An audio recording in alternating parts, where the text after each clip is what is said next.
Hola, buenos días. Sean todos bienvenidos. Estamos comenzando nuestro tiempo devocional en esta mañana. El día de hoy veremos el final del capítulo 17, del versículo 22 al 24 para nuestro tiempo devocional que hemos titulado La renovación del brote de cedro. La renovación del brote de cedro. Recuerden que para este tiempo devocional estamos leyendo dos versiones, en la Nueva Traducción Viviente y en la Reina Valera 60. Vamos a la lectura en la Reina Valera 60, del versículo 22 al 24, como dijimos, es el final del capítulo 17. Dice la palabra de Dios: Así ha dicho Jehová el Señor: Tomaré yo del cogollo de aquel alto cedro y lo plantaré. Del principal de sus renuevos cortaré un tallo y lo plantaré sobre el monte alto y sublime. En el monte alto de Israel lo plantaré y alzará ramas y dará fruto. Y se hará magnífico cedro y habitarán debajo de él todas las aves de toda especie. A la sombra de sus ramas habitarán y sabrán todos los árboles del campo que yo Jehová abatí el árbol sublime. Levanté el árbol bajo, hice secar el árbol verde e hice reverdecer el árbol seco. Yo Jehová lo he dicho y lo haré. Ahora la misma porción, versículos 22 al 24, capítulo 17 del libro del profeta Ezequiel. Dice la palabra de Dios: Esto dice el Señor soberano: Tomaré una rama de la copa de un cedro alto y lo plantaré en la cumbre de la montaña más alta de Israel. Se convertirá en un cedro majestuoso, extenderá sus ramas y producirá semillas. Toda clase de aves anidarán en él y encontrarán refugio a la sombra de sus ramas.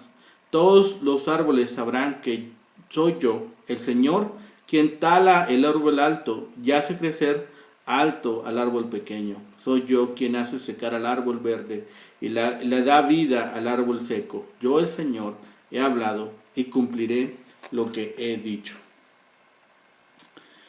Vemos aquí la parábola de la renovación del brote del cedro, pero también es una promesa directa del Mesías.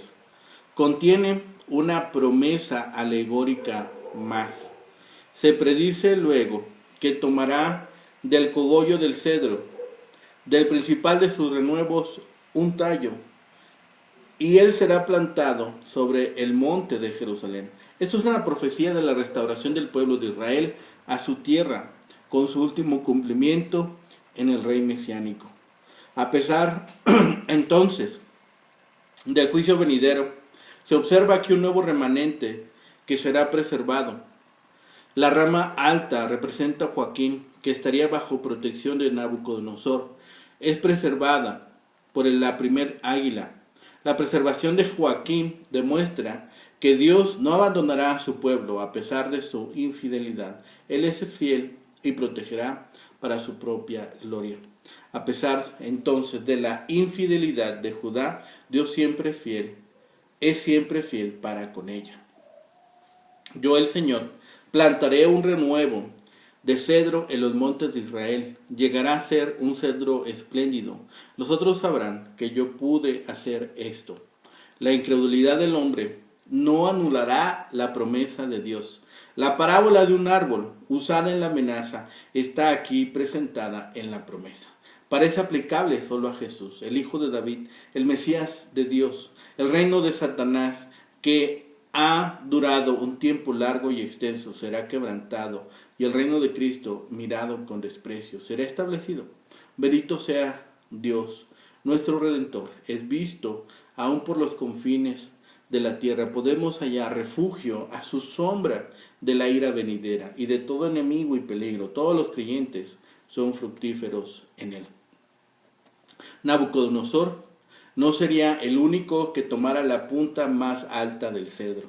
Dios también lo haría. Del mismo árbol genealógico que David se plantaría un vástago tierno en las alturas de Israel y crecería hasta convertirse en un espléndido árbol que daría abrigo y sombra. Ya desde el tiempo del Antiguo Testamento, los comentaristas hebreos consideraban que este era un pasaje mesiánico que apunta al ungido especial del Señor. Aunque sin precisar los detalles, la profecía señala que alguien que vendría del árbol genealógico de David, ejercería una influencia mundial. Todos los árboles, los habitantes del campo, el mundo, sabrían que el Señor es fortaleza y abrigo porque controla la historia de los individuos y de las naciones. Tal vez estemos familiarizados con otras profecías que se refieren al Salvador como una vara. Por ejemplo, Isaías 11 dice, saldrá una vara del tronco de Isaí. Jeremías 23, Jeremías 33. Estas profecías se cumplieron en Cristo, a quien Dios ha dado el trono de David su padre, y su reino no tendrá fin. Cuando se interpreta una parábola, se debe tener cuidado de no buscar en cada detalle verdades espirituales. Sin embargo, es interesante notar que el propio Jesús se refirió a árboles y a aves. El reino de los cielos es semejante a un grano de mostaza, pero cuando ha crecido, se hace árbol de tal manera que vienen las aves del cielo y hacen nido en sus ramas. Mateo 13, 31 y 32. Aquí, en medio de este duro pronunciamiento judicial de Ezequiel, Dios nos ha sorprendido con este pequeño pasaje de promesa evangélica. En contraste con ese telón de fondo de juicio y de condenación, brilla el esplendoroso amor de Dios en todo fulgor. El Señor nos recuerda que no importa cuán pecadores seamos, su amor y sus promesas están allí. No importa cuánto lo hayamos alejado de nuestra vida, nunca está lejos. Por el contrario, su amor y sus promesas quitan el pecado y cualquier cosa que lo haya reemplazado a Él en nuestra vida y en nuestro corazón. Nosotros no somos muy diferentes a las personas de hace 2500 años. Al igual que ellos, tendemos a seguir nuestros propios deseos pecaminosos. La naturaleza humana no cambia. La buena noticia consiste en que Dios tampoco cambia. Su amor es eterno.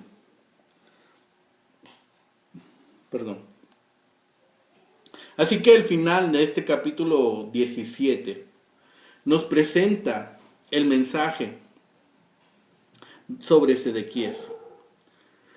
Pero Ezequiel también se siente inspirado para hablar de alguien mayor que Sedequías, un tallo tierno que será plantado sobre el monte alto y sublime, es decir, sobre el monte de Sión. Y alzará ramas, y dará fruto, y será magnífico cedro. Esta es indudablemente otra de las ocasiones en que los hombres de antaño hablaban del Mesías. Hemos dicho que la incredulidad del hombre no puede invalidar la promesa de Dios, pues él hallará otra simiente de David, en la cual se cumplirá. La casa de David volverá a ser engrandecida, y de sus cenizas surgirá otra ave fénix. La metáfora del árbol de la que se hizo uso en la amenaza es aquí presentada en la promesa. Hay quienes la ven cumplida en parte en Zorobabel, no solo del linaje real, sino descendiente de Joaquín, aunque todos admiten que su cumplimiento pleno se llevará a cabo en el Mesías. Dos objeciones hay contra su cumplimiento parcial en Zorobabel. La fraseología del versículo 20 y 22 solo puede tener algún sentido si se refieren al Mesías. Al ser Zorobabel, descendiente directo de Jeconías o Joaquín, caía sobre la exclusión del trono a la vista de Jeremías 22:30. Vemos que Dios mismo se hace cargo de la restauración de la casa de David. Nabucodonosor había intentado restablecer la casa de David al hacerla dependiente del mismo, pero esta plantación se había secado y tuvo que ser arrancada. Bien, dice Dios, la próxima plantación será de mi mano. Tomaré yo, sí yo, del cogollo de aquel alto cedro y lo plantaré. La casa de David había de revivir de un tallo tierno, el cual, como ya hemos aludido anteriormente, es el Mesías, no Zorobabel. Ezequiel mismo tiene que decir aún muchas cosas sobre el rey de la casa de David. El monte alto y excelso del versículo 22 al final es el monte de Sión. Dice, el monte alto es este monte, el monte de Israel. Dios establecerá a su elegido, prosperará y todas las naciones serán bendecidas bajo su gobierno mundialmente universal. La prosperidad y la seguridad a que alude el versículo 23 serán también una magnífica realidad en el reino mesiánico. Para la misma figura que vivir en seguridad bajo los grandes de la tierra. El contraste entre la vid de poca altura y un cedro robusto. Dios es quien abatirá el gobierno pagano mundial y restaurará el reino de Israel. Entonces todas las naciones de la tierra conocerán que Él hace la promesa, tiene el poder para llevarla a efecto. Dios será glorificado con ello. Nunca se habrá obtenido una mayor convicción de esta verdad, que todas las cosas son gobernadas por una providencia infinitamente sabia y poderosa, que cuando se haya establecido en la tierra el reino mesiánico, todos los árboles del campo, todas las naciones de los gentiles, al mirar hacia arriba, hacia el robusto cedro de la casa de David, lo sabrán. Sabrán que si hay un día abajo, el árbol elevado y seco, el árbol verde en la persona del presunto Sedecías, hoy fiel a la promesa mesiánica, eleva el árbol humilde y hace florecer el árbol seco en el nuevo retoño de la dinastía de la promesa. La casa de Nabucodonosor, que ahora parece tan elevada, será extirpada, y la casa de David, que ahora parece tan apacible, volverá a ser próspera y famosa. Al final de este capítulo, resultará provechosa si nosotros consideramos que la Biblia tiene un mensaje unificado, ya sea antes de la cruz, ya sea ahora después de la cruz, o en las edades por venir. Solamente en el Señor Jesucristo hay bendición. Su reino llenará toda la tierra con justicia y equidad para todo el mundo. Pero la participación personal en esas glorias se obtiene únicamente mediante la fe personal en el Redentor. ¿Cómo pueden los hombres entrar en estos gozos si no lo creen posible, si no lo creen así? Hemos de encararnos con nuestra responsabilidad de transmitir el mensaje, de predicar a toda criatura las buenas nuevas, a pronunciar el día del reino de Jehová. En estos versículos vemos esta proclamación. Vemos esta proclamación desde el Antiguo Testamento. Vemos el cuidado que Dios pone en establecer su promesa en un momento de juicio. En estos versículos aparece la promesa de la venida del Mesías, que sería descendiente de la casa de David. Sería un árbol fructífero y proporcionaría seguridad al pueblo. El Dios de la esperanza no le deja sin esperanza, sino que se dirige a ellos, dándoles la promesa de un Mesías. También nosotros deberíamos tener el futuro en mente y alentarnos unos a otros con estas verdades. El cedro, elevándose por encima de los otros árboles, es la casa real de David, y el tallo tierno de Jehová no es el reino ni la soberanía mesiánica, sino el Mesías mismo. El monte alto, descrito en el versículo 23 como el monte alto de Israel, es Sión, al cual se refiere como trono y el centro del reino de Dios, que será exaltado por el Mesías por encima de todos los montes de la tierra. El renuevo plantado por Jehová crecerá allí hasta llegar a ser un cedro glorioso, bajo cuya sombra habitarán todas las aves. El Mesías crece como un cedro en el reino que él mismo ha fundado, en el cual todos los habitantes de la tierra encontrarán alimento del fruto del árbol y protección bajo su sombra. Esto nos recuerda los salmos. La política siempre ha mostrado ser un desastre. Únicamente la venida de Cristo ofrece esperanza a este mundo sumido en pecado, en corrupción y en muerte. Esta promesa se presenta aquí, en estos versículos finales del capítulo, y son introducidos por una frase que enfatiza su origen divino y lo que ha de suceder. De la misma manera que en los versículos anteriores, aquí vemos que el que toma la palabra es Dios para decir lo que hará. Estos versículos se han interpretado de dos maneras. Por un lado, como una profecía mesiánica. Desde ese punto de vista, el profeta anuncia la gran obra que Dios hará por medio de su Mesías. Y por otro lado, se puede interpretar como un anuncio del restablecimiento de la nación, una promesa para el regreso del exilio.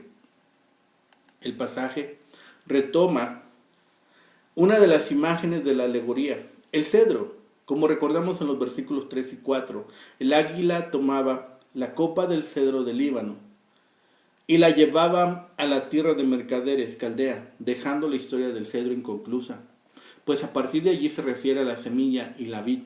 En estos versículos, Dios toma el lugar del águila y continúa ese relato. El texto se puede dividir entonces en dos partes. La primera nos muestra la acción de Dios y la segunda, la persecución que la misma tiene. En los versículos 22 y 23 hay varios aspectos que debemos reconocer que resalta el profeta. El primero es la identidad de quien lleva adelante la tarea, yo mismo, pronombre personal enfático en hebreo. Este énfasis en que Dios realizaría la tarea de plantar era importante, pues de lo contrario, la imagen de Dios sería muy negativa. El segundo elemento que se resalta es el carácter especial del renuevo. 2 veces se habla de él. En la segunda se lo llama de los principales renuevos, cortaré uno tierno. Es interesante notar que aunque se habla del cedro antiguo, tanto el brote como la plantación son nuevos. Es muy difícil interpretarlo en términos de la comunidad israelita, salvo que se crea que es una idealización importante. Hay mayor sentido en ver aquí una referencia mesiánica. Finalmente, podemos ver que el texto enfatiza la misión o tarea asignada a este tierno renuevo, convertirse en un cedro majestuoso. Este árbol, de acuerdo al texto, tiene 3 características que deben mencionarse. En primer lugar, la hermosura. Luego la productividad, llevará fruto, y finalmente sirve de protección a toda clase de pájaros. Esta referencia a los pájaros no tiene la intención de presentar que habrá reinos vasallos, sino de subrayar la seguridad que da el árbol. La referencia al monte más alto es una alusión al monte de Sión, que está asociado con la dinastía davídica, después de que lo presentó sobre el rey en los versículos anteriores. El hecho de que a los exiliados les haga una referencia a la dinastía debe ser fuente de esperanza. Allí hay un mensaje notable. La dinastía sobreviviría a la deportación, sin embargo, en un nuevo campo, es decir, en una nueva dimensión. El versículo 24 enfatiza el impacto que causará este cedro, que servirá como un ejemplo viviente para las demás naciones, los árboles del campo, de la seguridad en el poder de Dios. No se trata de una actitud imperialista, sino una demostración de la soberanía y dominio universal de Dios. En el contexto que llega el mensaje, en el exilio, esto parecería fuera de lugar. Estaban dominados y a punto de sucumbir como nación. Sin embargo, el profeta dice que Dios es el que puede hacer que el árbol seco florezca. Pareciera que con la destrucción del templo y el final de la dinastía de David, el propósito salvador podía perderse. Sin embargo, Dios lo ha dicho y lo hará. Es claro que esta sección final tiene una mirada teológica a la soberanía de Dios en la historia. Y no solo eso, sino que muestra que es fiel a lo que Él ha dicho. El pueblo puede sufrir calamidades, sin embargo, Dios mantiene su palabra.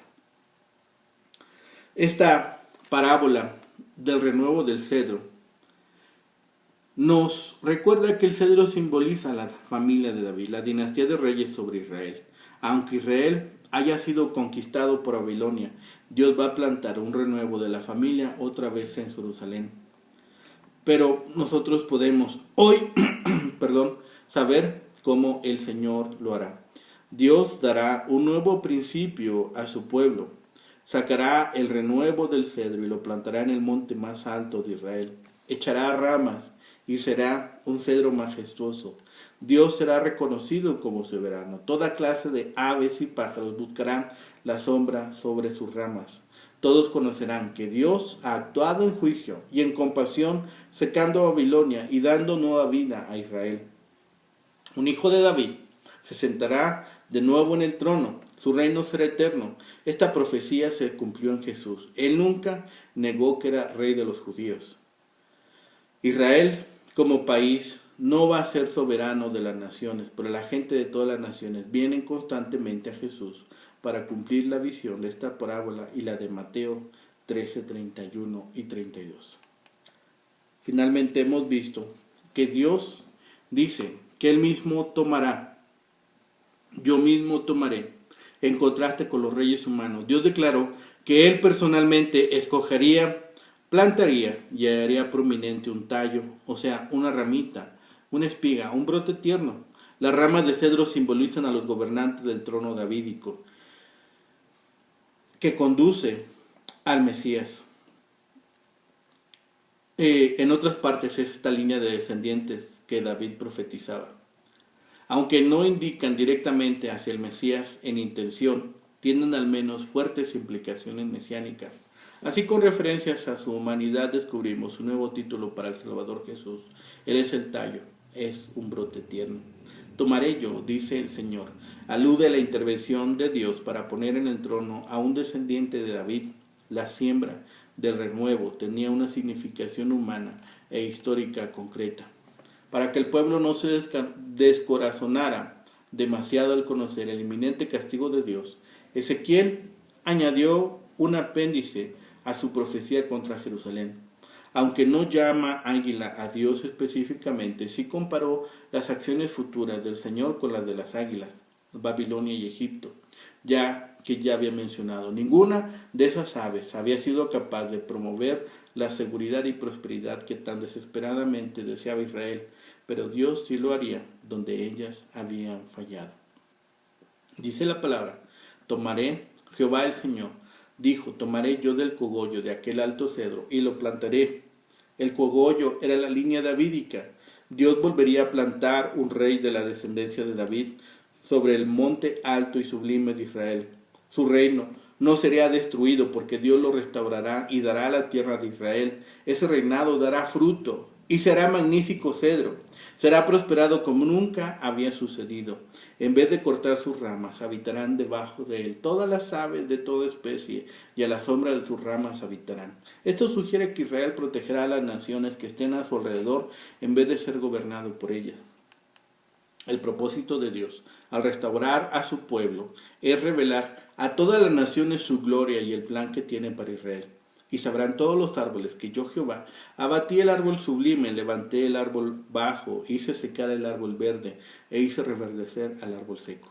La exaltación de Israel a la prominencia será un catalítico para hacer volver las otras naciones a Dios, las otras naciones al Señor. Esta profecía no se cumplió cuando Israel regresó a la tierra prometida después del cautiverio babilónico. El cumplimiento de los versículos 22 al 24 espera a que Dios establezca en Israel durante el milenio bajo el reinado del Mesías Jesucristo. En este tiempo el reino de Dios gobernará el mundo. Lo que llevó a cabo con la restauración bajo Zorobabel fue un cumplimiento de esa promesa ciertamente. Pero como suele ser el caso de las profecías bíblicas, el cumplimiento mayor está aún por venir en el reinado del Salvador. El establecimiento de la ramita de cedro, el Mesías sobre Israel, hará que la nación sea fructífera y un magnífico cedro en donde diversas personas vivirán en unidad y armonía. Todos los árboles del campo, todas las naciones comprenderán que Jehová es su Dios soberano y que Él ha realizado lo que dijo que haría. Las profecías de castigo de Ezequiel terminan entonces en esperanza. Cuando el pueblo depositó su esperanza en alianzas extranjeras, fue desilusionado. Únicamente Dios podía darle una esperanza verdadera. Dios dijo que plantaría una ramita tierna, el Mesías, cuyo reino crecería y se convertiría en un refugio para todos los que fueran a él. Esta profecía se cumplió en la venida de Cristo. Además, algunas personas de Judá se pusieron bajo el paraguas corporativo de las bendiciones de Dios como una excusa para desobedecerle. Ellos pensaron que debido a sus antepasados justos vivirían. Dios les dijo que no sucedería así. Eran los hijos malvados de padres rectos y por lo tanto morirían. Sin embargo, si volvían a Dios, ellos tendrían vida y escaparían al juicio y a la destrucción. Así termina esta parábola con esta promesa de esperanza. El Señor mismo también cortaba una ramita tierna de esta parte superior del alto cedro que representaba la línea de David.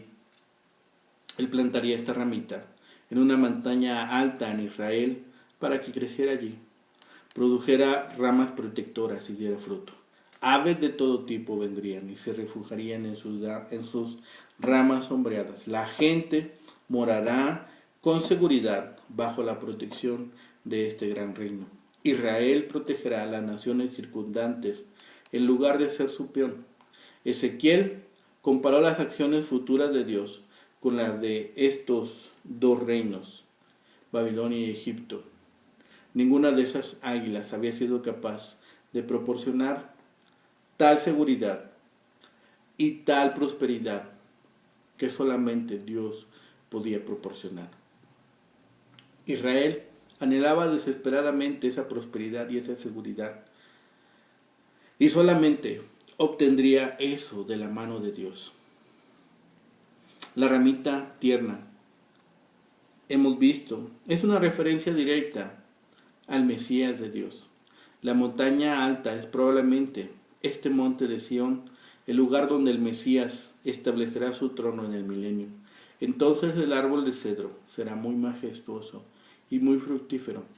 Ya no se verá solamente a Israel como esta vid que es pequeña, sino que el Señor la llevará a nuevas condiciones, a nuevas alturas.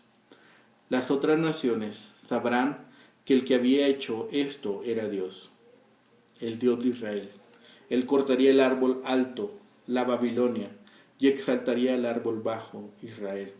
Él secaría el árbol actualmente verde, Egipto, y haría florecer al árbol actualmente seco, Israel. El que prometió esto fue Jehová, y él también lo realizaría. Aunque algunos han entendido, como hemos dicho, que se cumplió la restauración de Judá bajo Zorobabel, Esdras y Nehemías, el lenguaje va más allá de ese alcance limitado, a un tiempo, a un futuro, cuando Israel tendrá a su Rey perfecto, el Mesías, reinando sobre la tierra en justicia.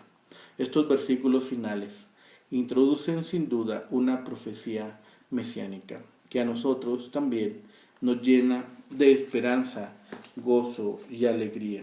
No tenemos ninguna duda de lo que ha de suceder. No tenemos ninguna duda sobre lo que Dios ha prometido. Esta es una profecía mesiánica en la que se declara que Dios hará descollar a su Mesías del linaje real de David y lo establecerá en su reino. Él reinará con supremacía y tendrá éxito en todo lo que emprenda. Este renuevo también es el nombre para el Mesías. Hemos dicho que es un tierno retoño. El Mesías será un tallo que crece hasta convertirse en un magnífico cedro. Bajo su mandato imperial todas las naciones serán benditas e Israel será entonces restaurado. El Mesías brotaría del árbol seco que quedó tras el juicio de humillación, es decir, aquel remanente humilde de Judá a través del cual vino a la tierra, aunque en últimas él sería prosperado sobre todos. Él sería entonces la promesa de Dios que se cumpliría después del juicio sobre Israel. Oremos. Bendito Padre Celestial, Señor y dador de la vida. Padre bendito, te damos gracias ahora, Señor, por este día. Te damos gracias por tus bendiciones, por tu amor incondicional, Señor. Y porque siempre eres bueno, Señor, y tus misericordias y bondades están sobre nosotros. Tu gracia y tu amor, Señor, son visibles a nuestra vista. Permítenos, Señor, el día de hoy mostrar ese agradecimiento, Señor, alabando y glorificando tu grande nombre. Permite que otros tantos, hombres, mujeres, adultos, ancianos y niños, Señor, lleguen al conocimiento de la verdad y puedan clamar ellos también a ti y decirte, Abba Padre. Gracias, Señor, por todo ello. Y gracias, Señor, porque tu misericordia siempre se extiende y alcanza a nuevos hombres y nuevas mujeres, Señor, a reconocerte como Señor y Salvador. Gracias por todas estas bendiciones. Gracias porque un día permitiste que el sacrificio de Cristo en la cruz del Calvario nos permitiera ser libres, nos permitiera ser salvos y obtener la vida eterna. Gracias por todas tus enormes bendiciones. De todo y en todas las cosas te damos la honra y la gloria. En nombre de nuestro Señor Jesucristo. Amén. Que el Señor les bendiga. Que tengan un excelente día.